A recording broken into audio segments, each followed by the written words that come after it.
Présentement, en 2018, est-ce qu'il y a des recherches scientifiques, des actions qui sont entreprises pour améliorer le dépistage chez les jeunes filles, pour créer des outils diagnostiques spécifiques aux femmes, aux filles, aux adolescentes, pour qu'on arrête de passer à côté? C'est un domaine qui est en pleine effervescence actuellement. En tout cas, moi, je pense que ça bouge. En tout cas, depuis les 2-3 dernières années, il y a des études qui bougent. Avant de répondre par rapport à 2018, je vais juste revenir un petit peu plus tôt. Il y a une étude qui a été faite en 2016 qui est très, très, très intéressante, qui porte sur l'expérience des femmes avec autisme qui ont été diagnostiquées sur le tard. C'est une étude qu'on appelle qualitative parce que c'est une cohorte de 14 femmes qui ont interrogé et qui ont été cherchées par leur méthode de recherche. C'est très rigoureux là, quand on lit la façon dont ils ont procédé, le choix des candidates, etc. Ils ont été chercher, dans le fond, des personnes qui ont été diagnostiquées sur le tard pour justement pouvoir voir un peu le parcours, puis voir un peu aussi comprendre pourquoi elles n'ont pas été diagnostiquées plus tôt et tout ça. Et cette étude-là a sorti certaines caractéristiques vraiment un peu plus propres aux femmes, des thèmes par rapport aux thèmes qui revenaient dans les conversations, dans les préoccupations des personnes, des femmes Asperger. Et il y a plusieurs de ces thèmes-là. J'ai amené mes papiers, c'est plus facile pour moi de suivre, j'ai besoin de beaucoup de visuels et tout ça. Il y a 4 caractéristiques, entre autres, qui sont sorties. La première, eux, ils appellent ça en anglais « vous n'êtes pas autiste ». C'est-à-dire que souvent, dans leur parcours, elles se sont souvent fait dire ça quand elles allaient voir un spécialiste ou, souvent, une des particularités des filles et des femmes, c'est que les difficultés associées vont être vues, c'est-à-dire s'il y a un trouble anxieux, s'il y a une dépression, s'il y a des troubles du comportement alimentaire qui sont souvent aussi associés à l'autisme au féminin, qui sont ce qu'on appelle des comorbidités. Ces difficultés-là associées vont être vues, mais souvent, c'est comme il manque de connaissances pour voir le fonctionnement de la personne, qui peut lui donner d'ailleurs des clés pour vraiment aménager sa vie autrement. Alors souvent, ce sont des femmes qui se font dire vous êtes pas autiste, vous regardez dans les yeux, ou toutes sortes un petit peu de stéréotypes comme ça. Puis c'est comme, surtout rendu à l'âge adulte, il y a aussi de la compensation qui s'est faite. Donc les gens ont appris à regarder dans les yeux, etc. Donc c'est pas des critères pour exclure un autisme chez une personne qui a comme pas mal toutes les autres caractéristiques. Donc, ça pointe un peu la difficulté du repérage à quelque part.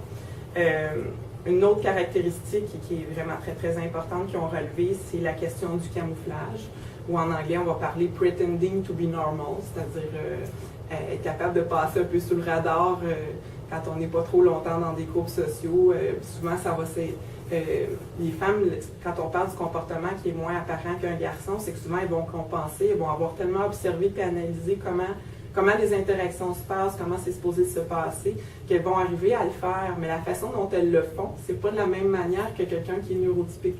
La personne neurotypique, elle va faire ces apprentissages-là de manière plus naturelle, de manière plus spontanée.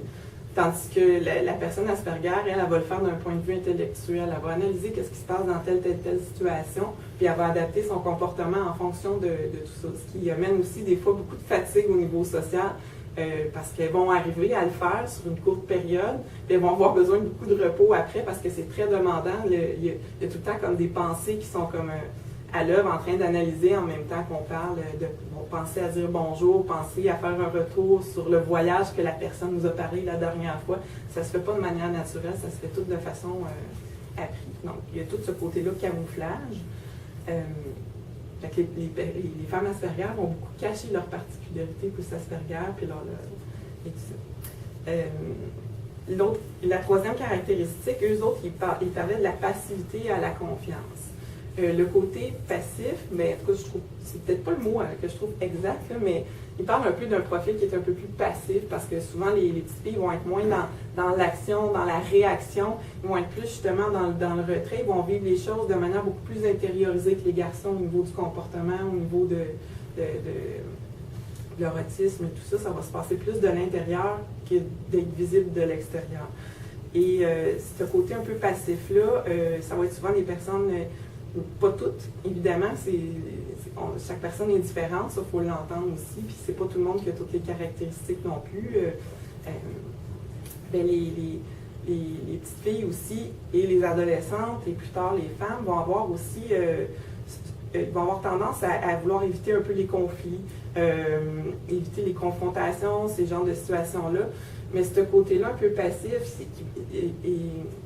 dénote aussi toute la difficulté de lire à quelque part ce qui se passe au niveau de l'autre, au niveau du visage, au niveau du non-verbal et tout ça.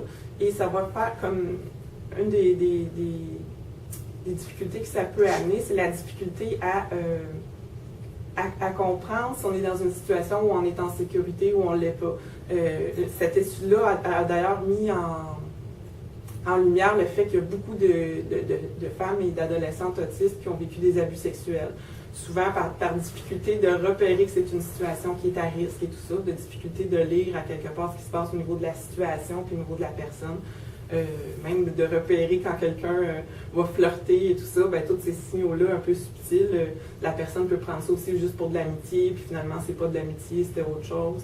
Donc ça amène beaucoup de confusion et tout ça. D'où l'importance aussi de connaître, c'est un autre point important je trouve pour aller vers un diagnostic, peu importe l'âge aussi, parce que ça permet de comprendre où sont un petit peu plus autant nos forces que nos difficultés. Puis quand ces difficultés-là, on peut trouver d'autres manières aussi de s'aider pour prévenir les situations un peu plus à risque. La dernière, c'est ça, eux autres parlaient de la passivité à la confiance parce qu'ils ont remarqué quand même que dans la cohorte qu'ils avaient, avec le temps, les femmes apprennent pareil de leurs expériences, des fois à la dure. Puis il y a certaines qui arrivent aussi à développer une confiance en elles sur le tard.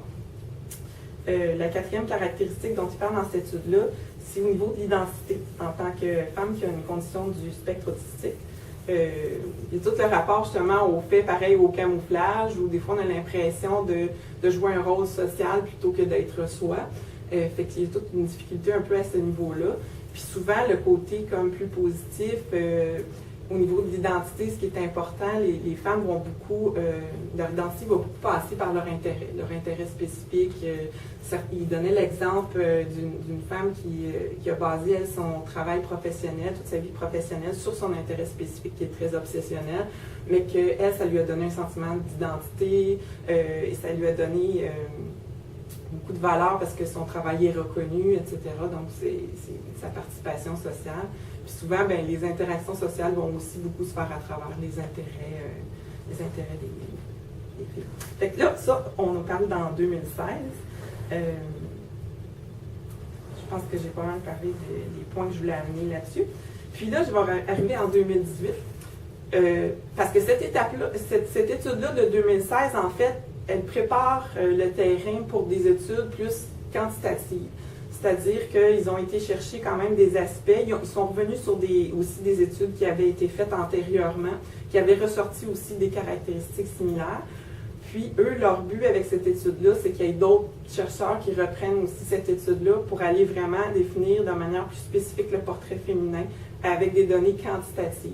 Donc, d'être capable d'aller poser les bonnes questions pour être capable de cibler de manière plus précise, un peu comme on connaît le profil plus masculin, plus classique, maintenant on le connaît très bien, ils veulent arriver à une compréhension aussi grande du profil féminin. Et en 2018, on a un beau programme de recherche en fait, le recrutement a commencé en 2017. Il est encore en cours pour pour les femmes qui seraient intéressées à y participer. J'ai reçu d'ailleurs un courriel récemment, mais je vais juste situer l'étude en question. C'est une étude c'est un programme sur l'autisme au féminin. Et c'est piloté par le docteur Laurent Motron ici à Montréal, qui est un psychiatre spécialisé. Mais c'est une étude qui est franco-québécoise, puis il y a des chercheurs des deux pays, puis il y a des femmes aussi, la cohorte de femmes est majoritairement de France, du Québec et de quelques autres pays francophones. J'ai reçu un mail, c'est ça, un courriel il y a quelques jours qui nous donnait des nouvelles d'où ils en sont rendus. Présentement, il y a 374 femmes qui sont inscrites. Là-dessus, il y en a 2 sur 5 qui ont un diagnostic officiel, il y en a 3 sur 5 qui n'ont pas encore.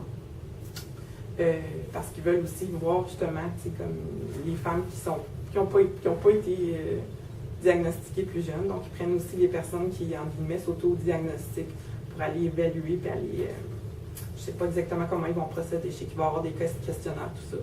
Fait que les personnes qui sont intéressées à participer, ben, vous pouvez les contacter. Je n'ai pas, les infos sur moi. Là.